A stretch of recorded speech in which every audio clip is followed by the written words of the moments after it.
সবাইকে আসসালামু আলাইকুম। দেখেন আমি এখানে কচু বাগানে আসছি। কচু বাগানে দেখেন মাশাআল্লাহ কত লতি। এটি আনাজি কচু। দেখেন আনাজি কচু লতি কিন্তু চিকন লতিগুলো অনেক টেস্টি। আমি চিংড়ি মাছ দিয়ে শুটকি দিয়ে রান্না করব। এখন আমি কচুর লতিগুলো উঠাইনি। দেখেন আমি অল্প সময়ের মধ্যে কতগুলি লতি উঠাই আনলাম। আমি লতি বেশি খাই না, আমার অ্যালার্জি। তাও দেখে মানুষ নিয়ে যাবে সেই জন্য আমি উঠে আনছি। আমার সেম পাখির আব্বুর আবার অনেক পছন্দ। আজকে আমার সেম পাখি আসছে সেই জন্য আমি লতিটা উঠে আনছি। আমি চিংড়ি মাছ এবং শুটকি দিয়ে রান্না করব।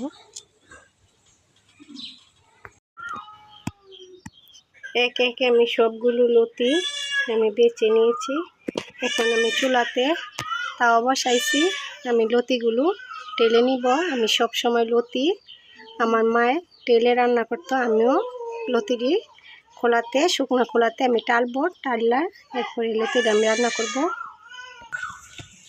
এই তো আমি লতিগুলোকে কালো কালো করে টেলে নিচ্ছি।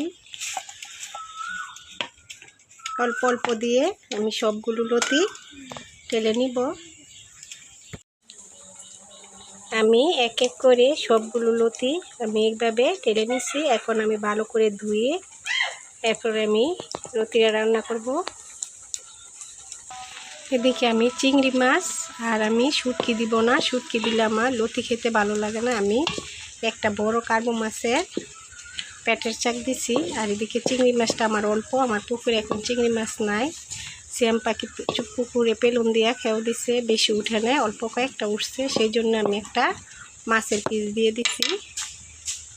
এটা আমি কষিয়ে লতিটা এরপরে রান্নাটা করে আমি বাগার দিব। আমার মা সবসময় লতি কচু রান্নার পরে বাগার দিত, আমি সেইভাবেই রান্না করি। দেখেন আমি লতিটাতে কিন্তু সিমের বিচি দিছি।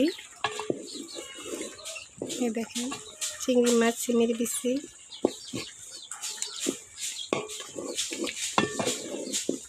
কষে গেছে, এখন আমি লতিগুলো দিয়ে দিব।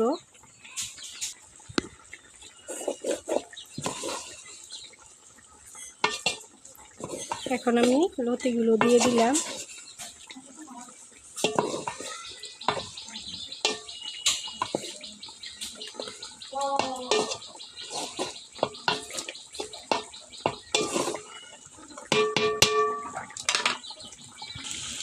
এখন আমার লতিটা এখন এরকম হয়েছে, গলছেও না কিন্তু শুকনা, এটা গলছেও না, আস্তও রয়েছে না। আমি এখন এটাকে আমি পেঁয়াজ আর রসুন দিয়ে একসাথে আমি একটা বাগার দিব। কড়াইতে আমি তেল দিয়ে দিলাম, দিয়ে দিব এখন পেঁয়াজ রসুন কাটা।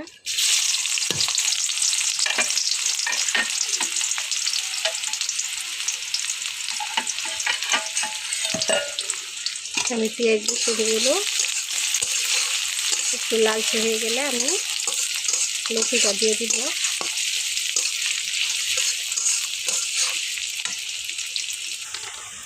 বাগারটা দিয়ে দিলাম। এখন আমার লতিটা কিন্তু এত গলেও নাই, এত আস্তও না। দেখেন কোনো ঝোল টোল কিচ্ছু নেই, একদম শুকনো করে ফেলছি। রান্নাটা শেষ, এখন আমি নামাই ফেলবো। আমার লতি রান্না রেসিপিটা কেমন লাগছে, যদি ভালো লাগে একটা লাইক কমেন্ট শেয়ার করবেন। এই চ্যানেলে নতুন হলে সাবস্ক্রাইব করে পাশে থাকবেন। আপনারা সবাই ভালো থাকেন, সুস্থ থাকেন। আল্লাহ হাফেজ।